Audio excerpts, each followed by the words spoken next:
नमस्ते विद्यार्थियों। इयत्ता 9वीं विषय हिंदी कहानी लेखन देखेंगे। कहानी लेखन जो 5 अंकों में 5 अंकों के लिए आपको परीक्षा में प्रश्न पूछा जाता है। देखो, दिए गए शब्दों की सहायता से कहानी लेखन कीजिए, उसे उचित शीर्षक देकर प्राप्त होने वाली सीख भी लिखिए। कहानी छोटे बच्चों को बहुत पसंद होती है। पहले अपनी दादी दादा घर में छोटे बच्चों को प्राचीन काल से कुछ कहानी सुनाते थे।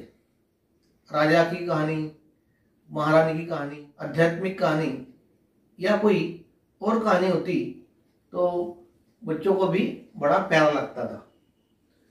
कोई भी कहानी सुनने के बाद उसमें की जो कोई सीख है वो सीख भी उसमें दी जाती है और बच्चों को उसको फायदा भी होता है।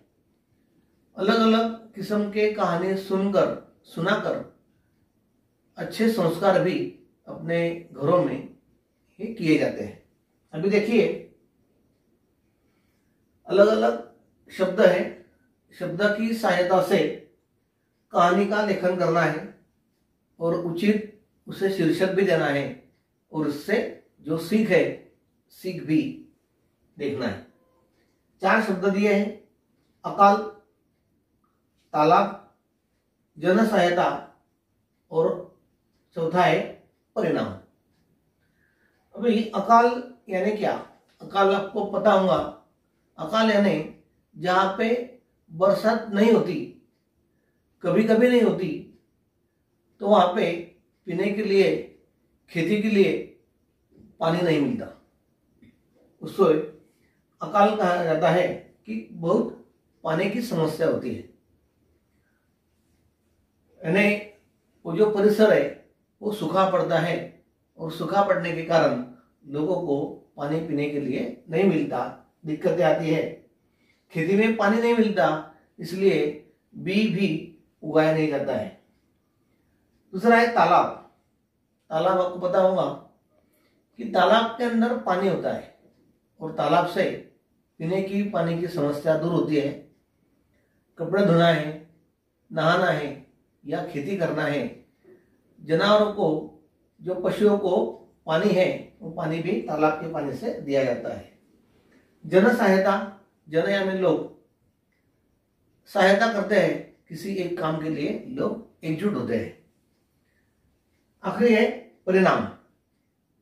तो परिणाम जो काम करते हैं, बोलते हैं, उसका अच्छा या बुरा परिणाम होता है।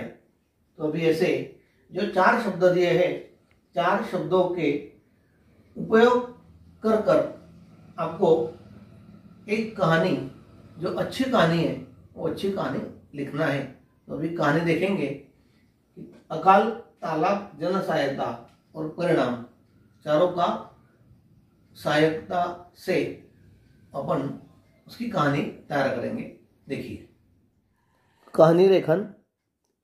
शब्द अकाल, तालाब, जन सहायता और परिणाम। देखिए, ये 4 शब्द की सहायता से बड़ी अच्छी कहानी आपको लिखना है। मैं शुरुआत करता हूँ। आपको परिच्छेद करना है, 1, 2, 3 और 4 परिच्छेद होगी। उसका शीर्षक भी दिया जाएगा।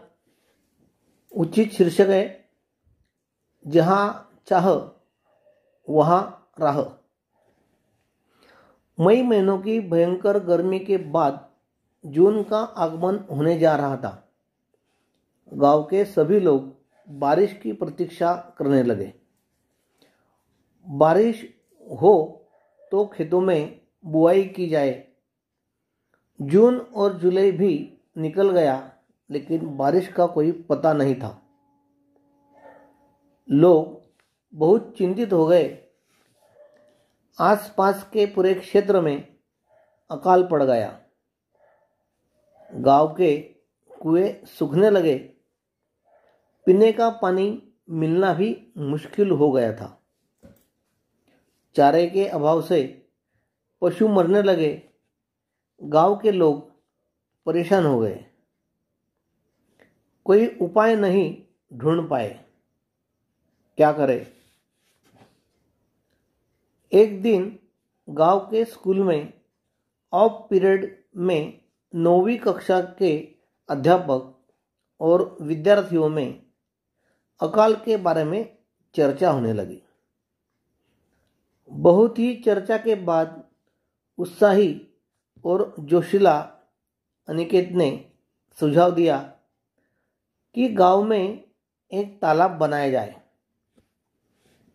सभी विद्यार्थी से उसे हंसने लगे। सभी विद्यार्थी और गांव में उसकी मजाक उड़ाने लगे। लेकिन 2 दिन बाद उसके 4-5 दोस्त तालाब के बारे में सकारात्मक विचार करने लगे। अनिकेत उनको लेकर पंचायत पहुंचा। सरपंच और पंचायत सदस्यों को प्रस्ताव गंभीर लगा, पर अनिकेत ने बहुत प्रयास के बाद सरपंच साहब से सिर्फ गांव के जमीन का एक टुकड़ा मांगा और कुछ नहीं। सरपंच साहब ने पंचों से विचार विमर्श के बाद तालाब के लिए अनुमति और जमीन दे दी। अनिकेत बहुत खुश हो गया। दूसरे ही दिन अनिकेत ने दोस्तों के साथ गांव के बुजुर्ग के शुभ हस्ते भूमि पूजन किया और तालाब की खुदाई शुरू कर दी। स्कूल में इस बात की चर्चा हुई। विद्यार्थी खुदाई देखने गए और अनेक मित्र काम में जुड़ गए। कई अध्यापक, गांव के लोग भी बच्चों की मेहनत से खुश हो गए और वो भी इस कार्य से प्रभावित होकर यह मुहिम में जुड़ गए। जन सहायता और जन सहायता का सुखद परिणाम जल्दी ही सामने आ गया। एक अच्छा और बड़ा तालाब बनकर तैयार हो गया। जन संगठन का अच्छा परिणाम एक छोटे बच्चे के अच्छे विचार से फलस्वरूप बाहर आ गया। आसपास के सभी लोगों में चर्चा हुई। बहुत लोग तालाब देखने आए। बच्चे, महिला गीत गाने लगे। अचानक आकाश में बादल छा गए। गड़गड़ाहट के साथ बिजली चमकने लगी और चमत्कार हुआ। आसमान से बारिश गिरने लगी। वर्षों के बूंदों ने लोगों को तन मन से भिगा दिया। गांव वालों को ऐसा लगा कि बच्चों और जनता के परिश्रम से स्वयं वरुण देव भी प्रभावित होकर उन्होंने गांव वालों को प्रसाद दे दिया। अभी यह कहानी है, उसकी सीख है कि उचित परिश्रम से असंभव कार्य भी संभव किया जा सकता है। अभी देखो कि एक छोटा सा बच्चा है कि जो 9वीं कक्षा में है।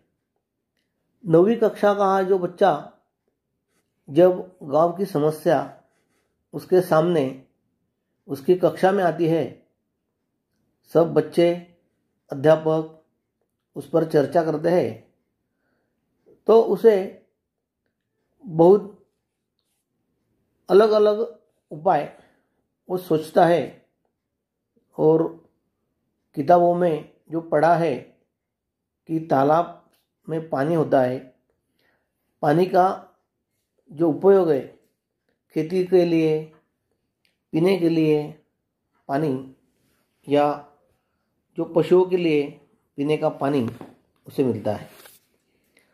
तो उसने सोचा कि अपने गांव में ही अपन एक तालाब कर देंगे। उसकी सोच तो छोटी थी, लेकिन उसका आत्मविश्वास भी था और उसने इतने से छोटी उम्र में इतना बड़ा कार्य करने का सोचा और उसका कार्य शुरू किया। शुरू करने के बाद अनेक लोग जो पहले उसे मजाक समझते थे, बाद में लोगों को अच्छा लगा। इसीलिए जो पहले काम शुरू करते हैं उनको बहुत तकलीफ सहनी पड़ती है, परंतु आत्मविश्वास और मन में आया विचार प्रत्यक्ष उसने कृति में कर दिखाया। इसलिए वो छोटे से गांव में लोगों की सहायता से, बच्चों की सहायता से, अध्यापक, कुछ महिला, बच्चे, इनकी सहायता से एक बड़ा सा तालाब वहाँ पे निर्माण हुआ। अनेक दिनों के बाद जब वहाँ पे पानी नहीं था तो बरसात भी होने लगी और बरसात से वो गांव पानी से भर गया। परिश्रम करने के बाद भगवान भी आपके परिश्रम से प्रभावित हो सकते हैं। इसलिए अच्छा काम करना, समाज के लिए काम करना, ये बड़ी बात है। आप भी ऐसी बातें कृति कर सकते हैं, नवनिर्माण कर सकते हैं और आपका भी अच्छा कार्य हो सकता है। ये जो कहानी है, ऐसी अच्छी अच्छी कहानी आप भी लिख सकते हैं। सीख तो अच्छी है कि परिश्रम करने से असंभव कार्य भी संभव किया जा सकता है। ऐसे जो कार्य है, जो बच्चे कहते हैं कि मेरा पढ़ाई में दिल नहीं लगता, मुझे अंक कम है, तो आप भी अच्छी पढ़ाई करके अच्छे अच्छे अंक परीक्षाओं में आपको मिल सकते हैं। प्रत्यक्ष परिश्रम और कृति करना जरूर है, जरूर करना है। इसलिए आपको भी ऐसा अच्छा कार्य करने की सुझाव मैं आपको देता हूँ। धन्यवाद।